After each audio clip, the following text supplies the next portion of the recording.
Hello বন্ধুরা, আজকে হচ্ছে আমার ভাইয়ের জন্মদিন। প্রিয়মের আজকে জন্মদিন, ছোটোখাটো করে আয়োজন করেছি। যেহেতু বাড়ির পাশে মনসা পুজো হচ্ছে, সেই উপলক্ষে আর একই দিনে ভাইয়ের জন্মদিন পড়েছে, সেহেতু মাকে বলেছিলাম তুমি আর ভাই চলে আসো। বিয়ের পর 2 বছর ধরে মনসা পুজোয় আসা হয় না যে কোনো কারণে। 1 বছর আমার দিদা মারা গেল, পরের বছর দিদার বার্ষরিক হলো, সেজন্য আসা হয় না। এই বছর মাকে ডেকেছিলাম যে মনসা পুজোয় তুমি এখানে এসো, আর ভাইকে নিয়ে এসো, জন্মদিন এখানেই করে নেব। কেননা বাড়ির পাশে পুজো রেখে কি আর বাবার বাড়ি যেতে ইচ্ছে করে? সেই জন্য আজকে ভাইয়ের জন্মদিন, আর আজকে আমাদের সামনের বাড়ি মনসা পুজো, তো একই দিনে দুটো পড়ে গেছে। তো আমি আর যাইনি, মাকে আর ভাইকেই ডেকে নিয়েছি। তো ছোটোখাটো করে সেলিব্রেশন করব, আমরা ছোটোখাটো করে সেলিব্রেট করব। একটা কেক নিয়ে এসেছি, এবার কেক কাটবে ভাই।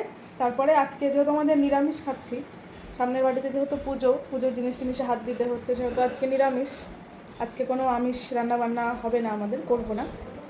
তো যা হবে আমিষ কিছু ভালো মন্দ তো জন্মদিন উপলক্ষে খেতে হয়, সেটা কালকে। আজকে কিছু না, আজকে শুধু একটা কেক আনা হয়েছে। যেহেতু জন্মদিনের দিনই তো কেক কাটতে হয়, কেকটা তো একদিন পরে কাটলে তো ভালো লাগে না, সেজন্য কেকটা আজকে কাটা হবে। আর যেটুকু আয়োজন বা যেটুকু খাওয়া দাওয়া ভালো মন্দ সেটা কালকে। এই দেখো কেকের বক্সটা খুব সুন্দর, প্যাকেজিংটা খুব সুন্দর, যে হ্যাপি বার্থডে লেখা।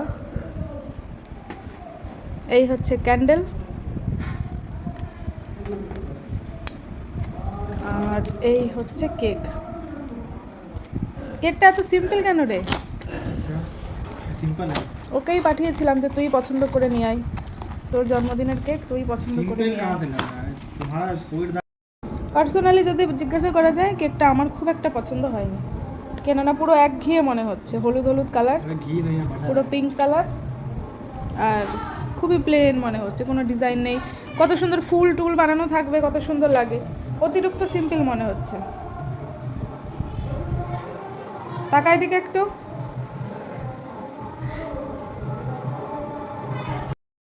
ठाकुर का मुंह इस तरफ ऐसे रहता है। হ্যাঁ ঠিক আছে। खाने लगे आप मोमबत्ती लाओ।